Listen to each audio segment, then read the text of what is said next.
Hello, and welcome to Recapping with Delora and Ashley. Please follow us on Instagram, Facebook, and Twitter at Recapping Podcast. Also, rate, review, and subscribe to our show on your favorite podcast platform. We're on all the things. We want to hear your thoughts on the movies and shows we review. Leave us a comment on Apple Podcasts or our YouTube channel, and we will read them during the show. Or reach out to us on social media. We love talking all things entertainment and pop culture with you. Thank you guys so much for listening. Thank you. Hey, Ashley. Hey, girl. Hey.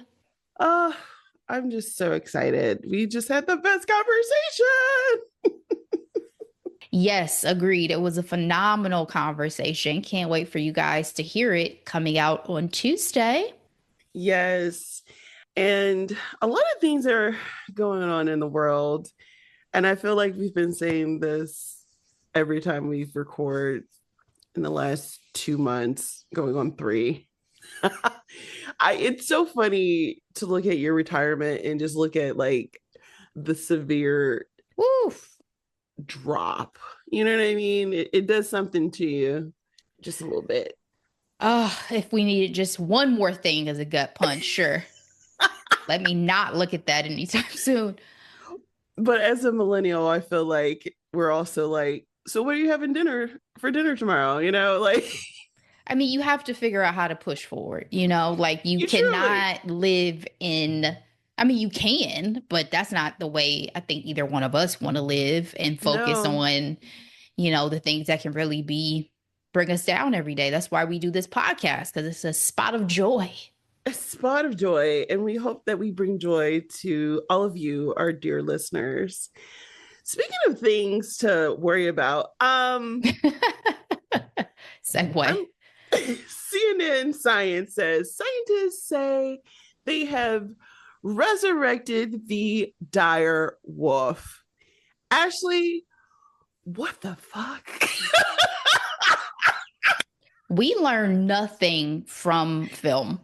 Jurassic Park already gave us the iconic line. Like, we were so busy wondering if we could do it. We never took the time to wonder if we should. Wasn't that Jeff Goldblum? Like, correct. Bruh. We don't learn anything. Skynet, Terminator is going to be possibly within the next 10 years, according to Bill Gates. You know what I mean? Like, I think it's less than that at this rate. AI we learn nothing. A thing. We learn nothing. Ashley, colossal scientists claim that they de-extinct an animal that has been dead for 12,500 years. It is so borderline mythical, prehistoric wolf that it was written about in freaking Game of Thrones. Exactly. It's in the same category as a dragon or something. Like, and they got 3 pups alive to this day using ancient DNA cloning and gene editing technology to alter the genes of a gray wolf, the closest living relative to this prehistoric wolf. The article I'm looking at from People, they're touting Joe Manganiello as a big advocate for these people, and he's a part of the organization now and all this stuff. And he says, I know people think this is us trying to play God, but with all the, you know, issues with the environment and stuff, trust me, these are the good guys. Y'all can get as many actors and celebrities as y'all want on this bandwagon. This is not right, in my opinion. If you want to focus on the stuff that I feel like is impacting the environment, yes, focus on things that are in danger right now. Focus on things that we have in our lifetimes had an impact on. Why are you trying to bring back shit from a prehistoric age? Help me understand how that makes sense. How does that benefit humanity? This feels like y'all are just playing around because y'all are some little fanboys who probably thought, oh shit, this would be cool fun. Would that be? I've always wanted a dire wolf. Like, y'all had to write a something 12,000 page document to figure out how to even care for these things. You know what I mean? Like, this feels ridiculous to me. What do they And eat? How I do you don't know. exercise them? I don't know. They're still figuring it out because this shit has never existed in any lifetime that they've been a part of, right? And why is my big question. Why start here? Why do this? How is this? I need someone to tell me how this is allegedly benefiting us in humanity right now. They're living on a 2,000-acre site, undisclosed location, and is enclosed by a 10-foot tall, quote, zoo grade fencing. And they're monitored by security personnel and drones and live camera feeds. I'm sorry, I exaggerated. 165-page document. There you go. Of how to take care of these things. But yeah, it does. Like, you think about the Jurassic Parks that I've seen recently, they were in those facilities, right? They had these cages. They had Chris over here trying to take care of them.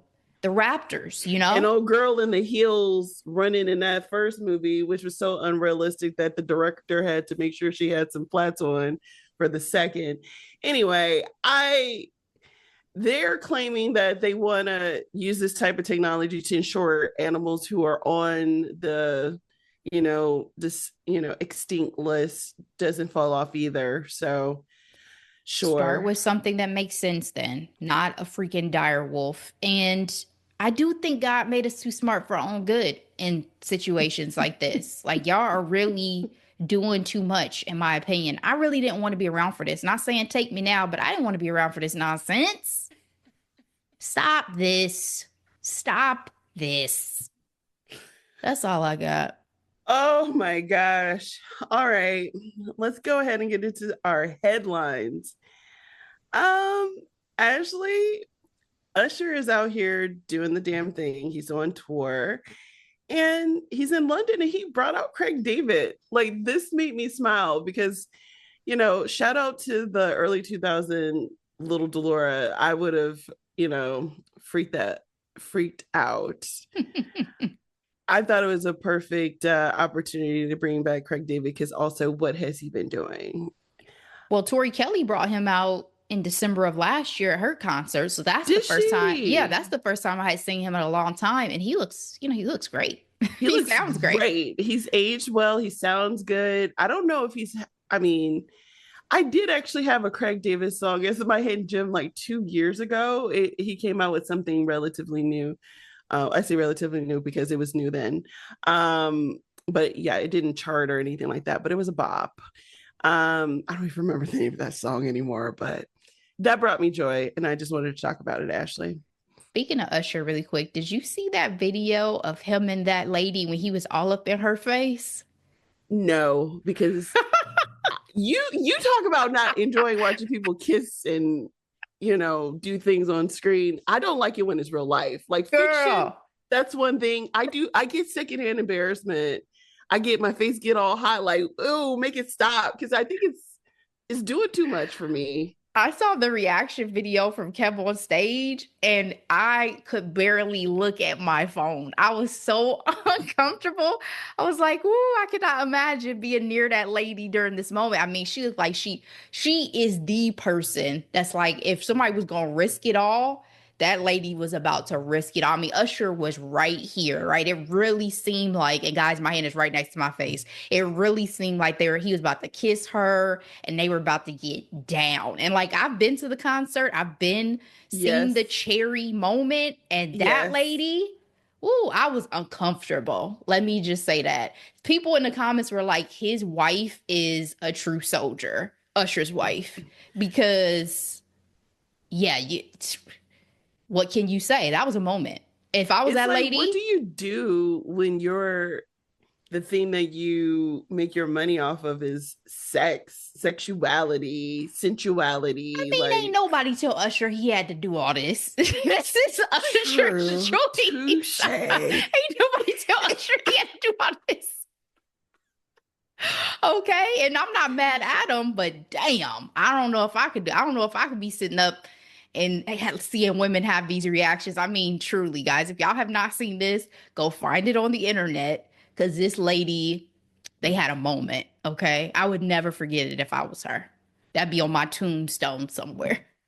Usher was in my mug. Usher was in my face, honey.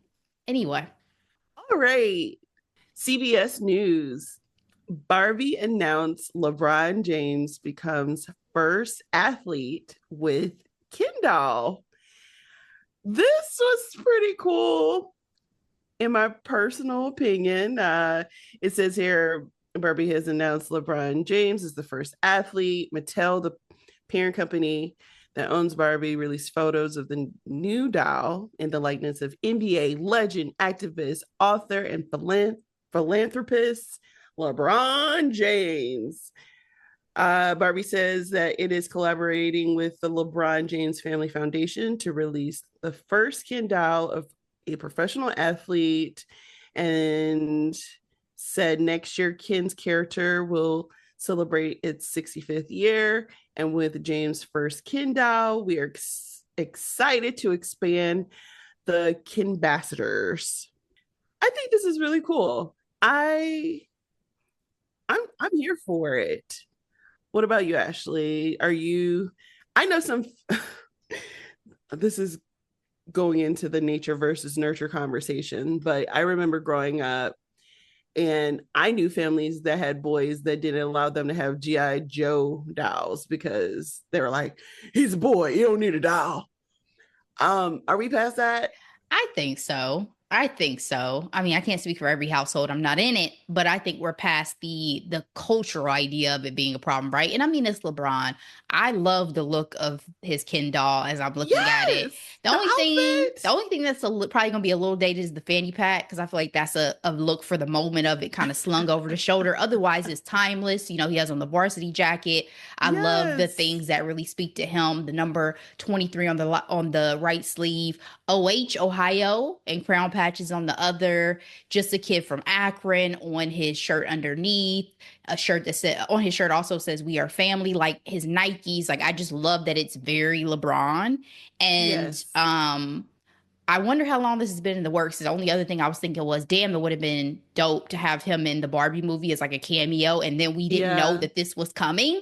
So then you'd be like, oh, it didn't make sense, but now yeah, true. It all aligns, right? And I think the only feedback he gave, a little joke, was that his legs looked a little skinny. But otherwise, I mean, I would get it. I love it. Same. Put that in the collection. Same. Well, congrats, LeBron. All right. So Jonathan Majors is still on his press tour for the work he's doing for the magazine movie, or Magazine Dreams. And in a recent podcast interview, they were talking about his performance, how, he did a phenomenal job. And they're like, are you excited for the Oscars? And he pretty much was like, let's just be honest about it, right? Like, again, we told the viewers we're all buddies, right? Let's be honest. And he goes on to say the ish that he went through, the way that I hit the press, the way I was dragged, the things I've had to deal with and to heal from and all that. It's a wrap. So it was a lot going on in this statement. I don't understand how he talks, so I apologize to me for my reading of that. But basically he's saying he does not foresee him getting any acknowledgement from the Academy. We've been talking about Jonathan Majors and whether or not he's going to be able to bounce back, especially with, strong performances like Magazine Dreams and him marrying Megan Good. Did you think he would be able to overcome everything that he's done? And honestly, in that statement, like, did he take accountability for what he did? That's what I was thinking when you were reading the statement. I was like, to say you've been dragged into things you have to heal from, I'm like, that sounds like some BS, as if you were falsely accused of something that you absolutely did not do, and it was unequivocally proven that these were false allegations, which is not the case. So I call BS on that.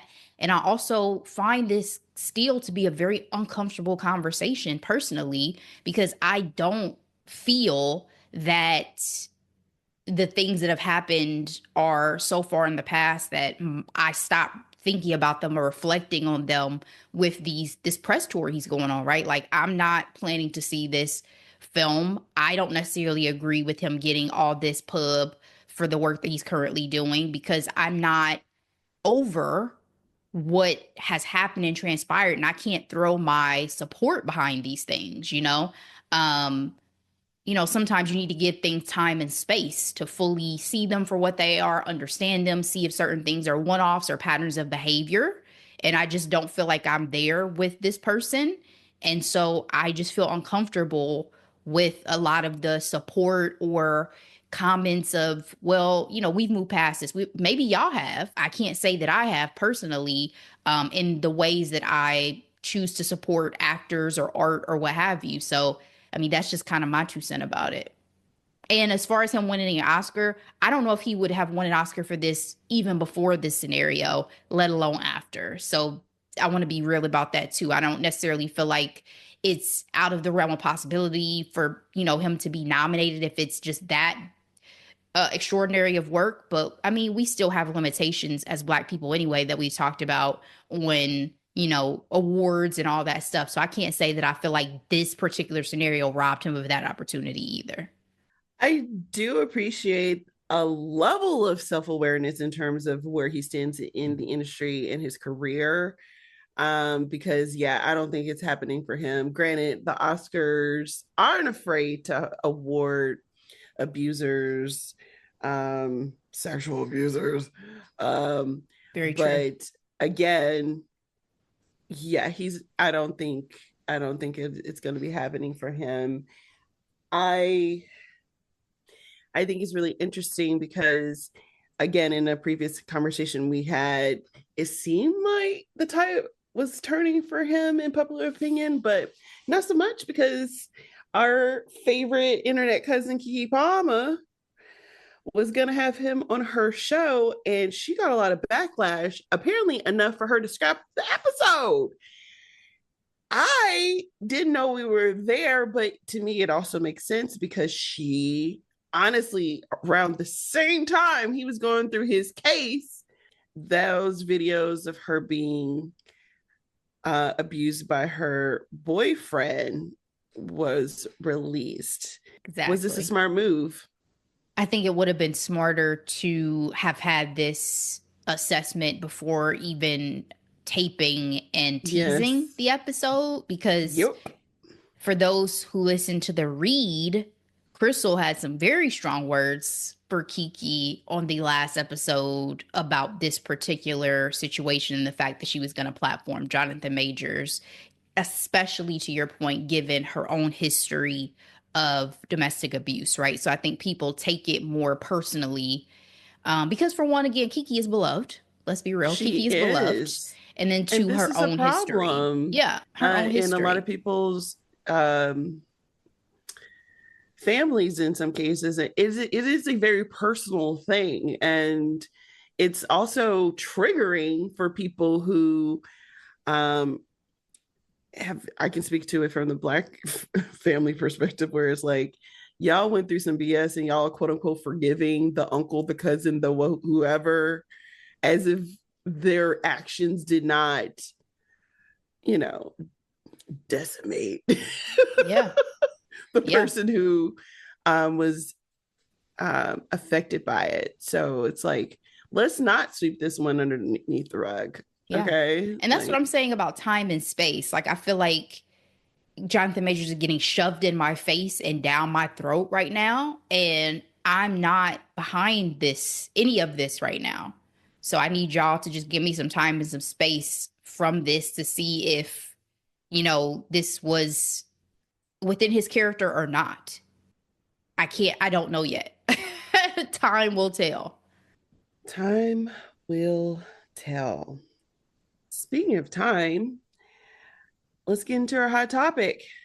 Keri Hilson is coming back 20 years after her diss track to Beyonce, and she is releasing some new music. Were you a fan of hers? I liked Keri Hilson. I liked her as a singer and as an actress. I enjoy her. Pretty Girl Rock, like that was a bop. I really enjoyed that song. So, I thought she had a great voice. I thought she had the talent. I know she had come from being songwriting behind the scenes to like popping and Yes. stepping out on stage. And, I enjoyed her. I don't feel like I ever had enough time with her as a solo artist to like have a huge fandom, but I mean, I enjoyed her music.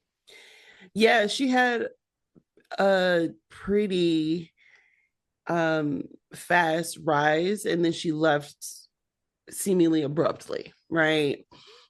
And things start turning uh negatively for her after her Turning Me On remix. And she talked about it on the Breakfast Club and how essentially she felt like she learned a lot of lessons from it, but one of the things that she probably shouldn't have done was protect the people who essentially forced her to release it. She said that, Turning Me On was really successful and they wanted a remix. Her producer, Polo Don, was like, okay, release this. And she's like, what is this about? This isn't a remix. This is just talking about Beyonce. Like, what is this all about? And again, she said that he pretty much was like, you need to release this song. She said she didn't even write it. She said another songwriter wrote it. She didn't release the name right away, but I thought it was very interesting that um, Esther Dean was like, it was me. Tell Cersei it It was was me. me. That was not on my bingo card for someone to gleefully say, oh, I wrote that ish. Do you even remember that remix, Ashley? Yes, I do. And I remember the line when I read the lyrics, but it's wild to me the idea that, men can diss each other all day. And in rap, it's par for the course. But one R&B girly has one or two lines about another and she's canceled. That's actually absurd. It's crazy. But someone also said that this is, par for the course with the industry, especially for the rap girlies. Like they want them beefing. Yeah, that's what I'm saying. In hip hop and in rap, it's a no-brainer. Like it is par for the course. You are in it and it is very competitive and y'all throw punches. But what in R&B, we got to sit back, we got to keep it cute.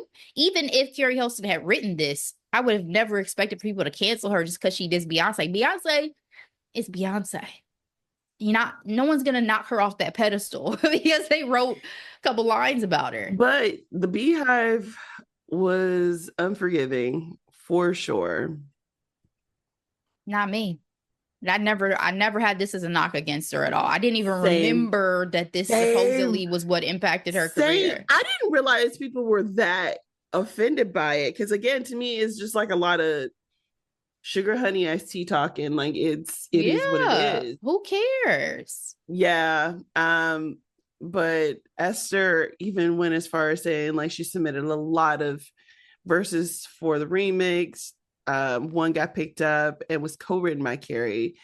So I guess she's trying to say she's looking back, it was childish and didn't age well. I see how it hurt people, especially women, and I take full accountability. Yeah. I just I wanted Keri Hilson to make a comeback because I think she's extremely talented. She obviously has the pen.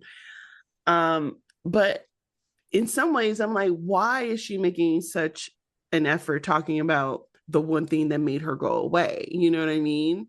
Do you think Because she's talking about it, or you think that's what people want to talk to her about? well, that's a great point. But she did this whole video, like a series of videos of her gearing up for her, like I said, her new album release, of her essentially talking to herself. And she's a great actress. Yes, I Like, love her as an actress. Yeah. but yeah, essentially she's just talking about like, you left abruptly. Your gifts will make room for you. But she's like, you also got to remember you can't put down your gifts and pick it back up anytime you want. You know, timing is everything. So again, I think she's definitely remorseful. She's definitely like giving off like, I've learned a lot. I have a lot to say, a lot to talk about. Again, her new album, We Need to Talk, is going to drop April 18th. Well, I hope it does well. I'm rooting for her. Me too. Again, I think she's beautiful, super talented, and she had some bops. And everybody likes to talk about Pretty Girl Rock, but I love the first time I heard her, like you just the way you are. What's the name of that song with Timbaland? I'm sorry, I'm looking at her discography now, and of course I can't find it. Anyway, that's all I got, Ashley. All right. Well, set up a recap for next week for Tuesday. I already mentioned, Delora mentioned at the top of the episode, we just wrapped an interview that will be airing. So we are coming back with more In Conversations, and these are special edition In Conversations. Yes. Because we are taking part in the Dayton Black Women's Film Festival this year, guys. So that is very exciting for us. We had Angelina Mitchell, the founder, on last year in Conversation. If you have not listened to that, go back and take a listen. And worth a listen, absolutely. We are diving in. So we will have multiple episodes of interviews with Black women filmmakers. And the first one will be with Selena Burks-Rentschler. So be on the lookout for that on Tuesday. Yeah. Oh, I'm just so happy. You know, speaking of timing and alignment, I just love when things just work out together for the good here. We love pop culture. We love Black culture. We support Black women film and just art. So this is just, it's fantastic. My heart is full. Same. Guys, be sure to tune in for that, but also share this episode out with everybody you know. We appreciate it. We will be back. But in the meantime, as always, be blessed. Bye.